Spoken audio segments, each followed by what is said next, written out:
Na paz do Senhor Jesus, vamos neste dia entrar no assunto de saber a diferença entre a Bíblia católica e a Bíblia protestante. É importante saber por conhecimento, é importante saber para também não ser enganado. Há cristãos que às vezes pensam que é até pecado ter uma Bíblia católica, como há também quem pense que a Bíblia é diferente da outra, tem escritos diferentes de outra. Mas eu quero dizer para você que a Bíblia católica ela é diferente da protestante em sentido de acréscimos, mas toda a Bíblia protestante ela está inserida na Bíblia católica. É a mesma Bíblia. E também não é pecado o cristão, o convertido, possuir uma Bíblia católica. É importante até para o seu próprio conhecimento, pois a palavra de Deus nos ensina que é necessário examinar as Escrituras. Foi Jesus quem disse: examinar as Escrituras, pois elas de mim testificam. Eu gostaria de ler no capítulo 20 do Evangelho de São João, Evangelho de São João, capítulo de número 20, e os versículos 30 e 31. Nos diz assim a palavra de Deus. Jesus, pois, operou também em presença de seus discípulos muitos outros sinais que não estão escritos neste livro. Estes, porém, foram escritos para que creias que Jesus é o Cristo, o Filho de Deus, e para que, crendo, tenhas vida em seu nome. Observe bem. Na Bíblia, a Bíblia é a palavra de Deus, mas eu quero dizer para o ouvinte, aquele que ouvir essas palavras, que acompanhar esse nosso estudo, que não foi escrito apenas o que está na Bíblia, não. Muita coisa mais foram escritos, mas se perdeu com o tempo.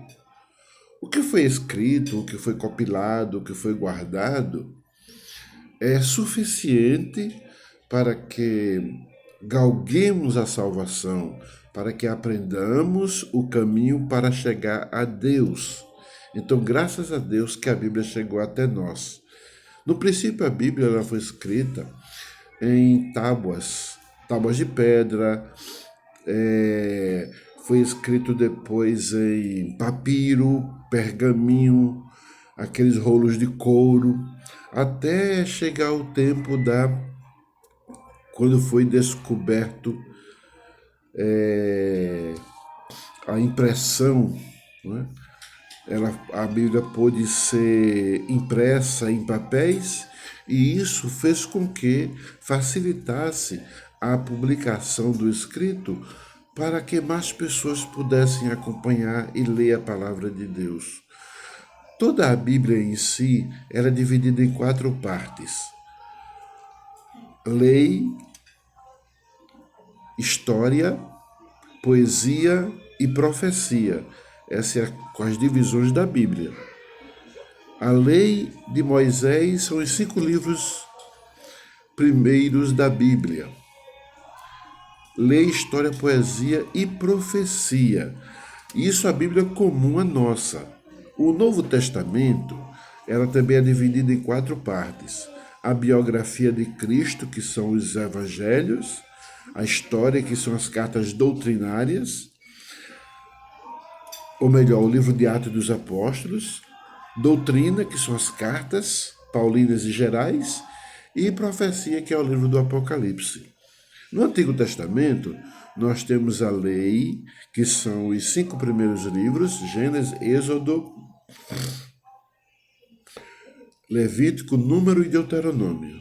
Nós temos a história, que são aquele livro de Josué, dos Juízes, né? E temos também poesia, Jó, Salmos e depois profecias, os profetas maiores e menores. São justamente as divisões da Bíblia, dos livros da Bíblia. Em se tratando da Bíblia Católica, nós temos, além dessa parte que citei aos irmãos, que é igual na Bíblia evangélica, nós temos os livros apócrifos. São chamados também de deuterocanônicos. Esse nome refere-se àquele livro que não são inspirados. Desde que os escritos foram compilados e passados de mão em mão, houve concílios e reuniões para decidirem que livros iam se juntar, que escritos iam se juntar, para que a Bíblia fosse totalmente juntada, compilada, de tal maneira que o primeiro concílio é chamado Concílio de Jerusalém, a Assembleia de Jerusalém, aquela que foi tomada pelos apóstolos. Outros concílios, muitos vieram depois, 300 anos, 500 anos, 700 anos depois, muitos. Um deles muito conhecido é o Concílio de Nicéia. Nesse concílio justamente foi aprovado para ser incluso na Bíblia católica os livros apócrifos. São eles Tobias, Judite, primeiro e segundo Macabeus, Sabedoria, Eclesiástico e Baruque. São livros compilados naquele período em que entendemos que não houve profecia bíblica. São livros mais que históricos, para contando a história do povo de Israel. Então, queridos irmãos e ouvintes, esses livros são 7 a mais. Os livros da Bíblia em si, da Bíblia evangélica, onde nós usamos, o povo protestante, aqueles convertidos ao evangelho, usam a Bíblia de 66 livros. 39 no Antigo, 27 no Novo. Já os católicos, eles usam a Bíblia com 73 livros. 73 livros, justamente por conta do acréscimo desses 7 livros, conhecido como deuterocanônico ou apócrifo, livros que foram considerados sem inspiração do Espírito de Deus para compor o conjunto de livros da Bíblia Sagrada.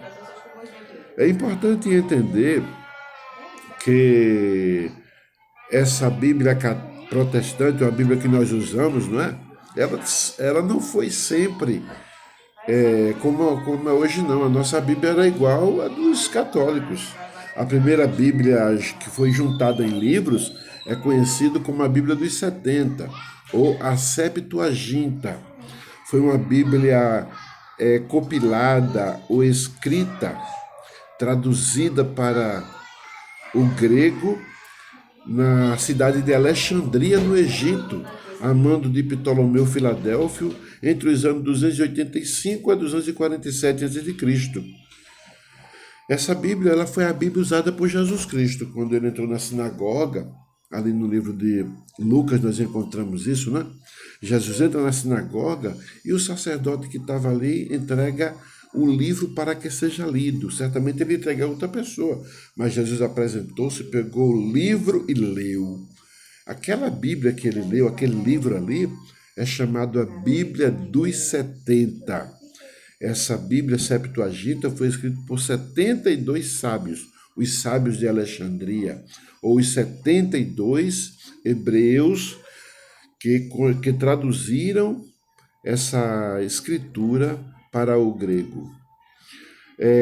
Depois da Septuaginta, até ali tínhamos somente o Antigo Testamento, e não havia esses livros apócrifos. Esse aí foi introduzido depois. Era somente aquele do Antigo Testamento que existia como a lei de Moisés, os salmos, os profetas, tudo junto, não é compilado na Bíblia dos 70, chamada Bíblia Septuaginta. Depois dessa Septuaginta, nos anos de 350 a 420, São Jerônimo resolveu traduzir toda a Bíblia para o latim. São Jerônimo, então ele traduziu a Bíblia Vulgata. A Vulgata é conhecido como a Bíblia do povo. Vulgus quer dizer povo. Vulgata, a Bíblia do povo, vulgo, povo. Então, queridos irmãos e ouvintes, Vulgata foi a primeira Bíblia totalmente traduzida. Foi justamente os escritos do Antigo, mais os escritos do Novo Testamento que já havia naquela época, só que em frações de livros separados. São Jerônimo juntou tudo e aí chamou de Vulgata. Era a Bíblia da época, a Bíblia de São Jerônimo, né? Até o século XVI era a Bíblia que se conhecia, a Vulgata. Todo escrito que se tirava para se traduzir era justamente da Vulgata ou da Bíblia dos 70 e de escritos achados daquela época.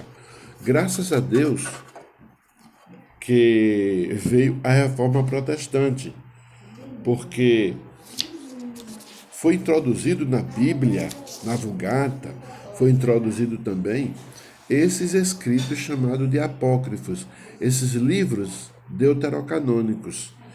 Então, são livros que não se coadunam com o restante das escrituras. Tanto é que os homens de Deus no futuro, quando traduziram a Bíblia na Reforma Protestante, deixaram de fora esses livros introduzidos depois nas Escrituras Sagradas. Então, no século XVI, espalhou-se a chamada Reforma Protestante. É justamente o período em que Deus levantou homens como Erasmo e Wycliffe na Inglaterra, Zwingli na Suíça, Calvinos na França, Lutero na Alemanha, homens que se levantaram com grande ardor para protestar contra a Igreja Católica naquela época, que estava prostituída com o Estado, estava vendendo indulgências, vendendo a salvação, estava trocando as coisas espirituais pelo monetário, pelo ouro, pelo dinheiro. Foi por isso que aquela Basílica de São Pedro em Roma foi construída com muito sangue de cristãos, com muito sangue de homens verdadeiros, verdadeiramente cristãos, que não se dobraram à idolatria e foram até muitos feitos escravos para recorrer, para construir aquela basílica. E muito dinheiro foi gasto ali com a venda de salvação, com a compra de salvação e a venda de perdões. Exatamente. Aí foi quando os homens de Deus protestaram. A reforma teve início em 1517, praticamente, com Lutero. Ele protestou no tempo de Wittenberg, na Alemanha, dizendo que a salvação não era pela compra de indulgências, mas era pela fé em Cristo Jesus. E a partir dali, esses homens traduziram as Escrituras e o povo foi aprendendo o verdadeiro cristianismo que havia sido adulterado no passado dos anos. Essa mesma Bíblia que foi traduzida por Erasmo e Wycliffe na Inglaterra, por Zwingli na Suíça, por Calvino na França, por Lutero na Alemanha. Ela chegou até nós, traduzida para o português por João Ferreira de Almeida. É por isso que a maioria das Bíblias em português traz o nome, traduzida por João Ferreira de Almeida. Graças a Deus, Deus usou esse homem para nos trazer a Bíblia Sagrada para o português. Então, é por isso que nós hoje temos essa comunhão com Deus com mais facilidade e temos a Bíblia, a Escritura Sagrada para nos deleitar, a Bíblia em português. Então, a diferença da Bíblia evangélica ou protestante para a Bíblia católica são os 7 livros a mais. E também tem outras partes que nós podemos acrescentar. No livro de Esther, na Bíblia católica, tem 16 capítulos. Na Bíblia protestante tem apenas 10 capítulos. No livro de Daniel, a Bíblia católica tem 2 capítulos a mais. É a história de Susana e de Bel, o dragão, que serve apenas como história, né?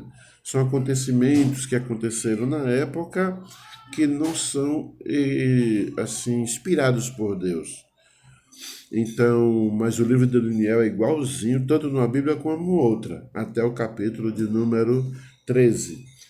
12, aliás. Na católica tem 2 a mais. Na nossa só tem 12. O livro dos Salmos tem algumas diferenças também.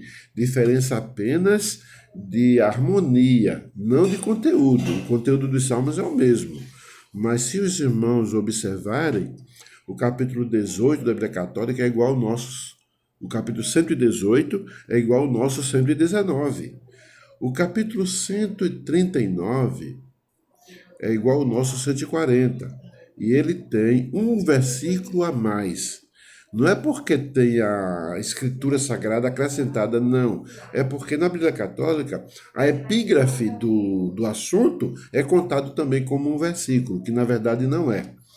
No capítulo 141, tem 8 capítulos. É o 142 da Bíblia Protestante, que tem 7 capítulos. Por esse mesmo motivo, a epígrafe do assunto, como se fosse o título, é contado na Bíblia Católica como mais um versículo, que na verdade não é, tá? Para ninguém entender que tem um versículo a mais, não, de forma nenhuma. O conteúdo é o mesmo conteúdo, muda somente a harmonia de colocação dos textos da Bíblia.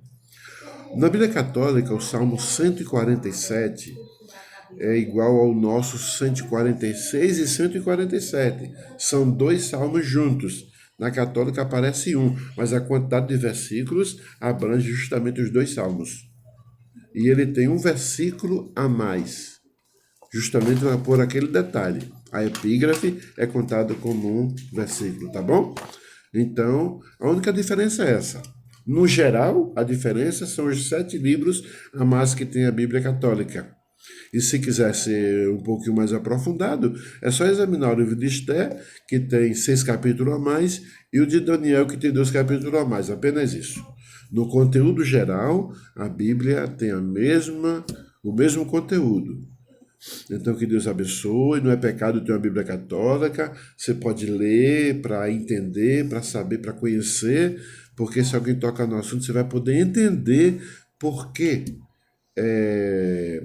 existem esses livros a mais. Foram escritos no tempo da história do povo de Israel, aquele período interbíblico, onde não houve profecia, mas que não são inspirados, que não ajudam na salvação do homem.